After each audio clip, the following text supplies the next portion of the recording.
ఏమండోయ్ మన సరదాగా ఎర్లీ మార్నింగ్ అయితే విహారయాత్రకు బయలుదేరాం. అంత పొద్దున్నే విహారయాత్రకి ఎక్కడికి రా బాబు, నిడదవోలు స్టేషన్కి అయితే వెళ్తాం అనమాట. పోలీస్ స్టేషన్ గా ఇంతకీ ఏ నేరం చేసాం? ఇంతకే స్టేషన్ అంటే రైల్వే స్టేషన్, పోలీస్ స్టేషన్ కాదు. ఆ మొక్క ముందు చెప్పాలా?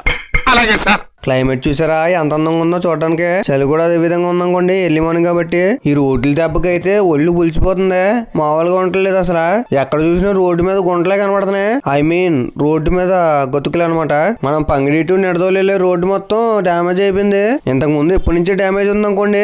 డ్యామేజ్ అయిన రోడ్డుని మట్టికి అప్పుడప్పుడు మరమ్మతులు చేస్తూ ఉంటారు. ఎంత మరమ్మతులు చేయనా సరే రోడ్డు మీద వెహికల్స్ వెళ్ళిన దెబ్బకి మొత్తం డ్యామేజ్ అయిపోతుంది. అది కూడా పైగా మన పంగిళ్ళారీలు వెళ్ళే దారి ఆ వెహికల్స్ దెబ్బకి ఆగుతుందా? ఎంత మరమ్మతులు చేయని సరే మళ్ళీ నార్మల్ అయిపోద్ది. రోడ్డు ఈ విధంగా ఉంటే వెహికల్స్ డ్యామేజ్ అవ్వవు, మనిషి ఇబ్బంది పడ్డా. బ్రాహ్మణుడు ఎస్ కటింగ్ దగ్గర అయితే మరి దారుణంగా ఉంది రోడ్డు. ఈ రోడ్ లో టర్నింగ్ తిరగాలంటే పక్కన వెహికల్ వచ్చిందంటే మరీ ఇబ్బంది. ఈ రోడ్డుని గవర్నమెంట్ దృష్టిలో పెట్టుకుంటే మంచిదని నా అభిప్రాయం. రోజు రోజుకి నిడదవోలు ఎంతో డెవలప్ అవుతుంది. ఒక చిన్న మినీ రాజమండ్రి లాగా నిడదవోలు వచ్చిన ప్రతిసారి ఏదో కొత్తగా కనబడతా ఉంటది. ఒకప్పుడేమో స్టార్టింగ్ ఏమో ఇది నిర్మించారు, ఇప్పుడేమో నిడదవోలు రైల్వే స్టేషన్ డెవలప్మెంట్ చేయారనమాట.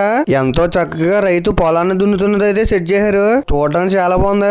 ఇది చూసి రైల్వే స్టేషన్ అంటే ఇలా ఉండాలనిపించేలా ఉంది. ఇంతకీ మనం రైల్వే స్టేషన్ కి ఎందుకు వచ్చామంటే రీసెంట్ గా ఇన్విటేషన్ వీడియో పెట్టాను కదా, ఆ పెళ్లి కొడుకు పెళ్లి కోటలు ఇవ్వడానికి విజయవాడ వెళ్తుంటే డ్రాప్ చేయడానికి వచ్చాం. నెక్స్ట్ ఆ పెళ్లి కొడుకుది పెళ్లి వీడియోతో చూసండి. ఉంటానండి అయితే.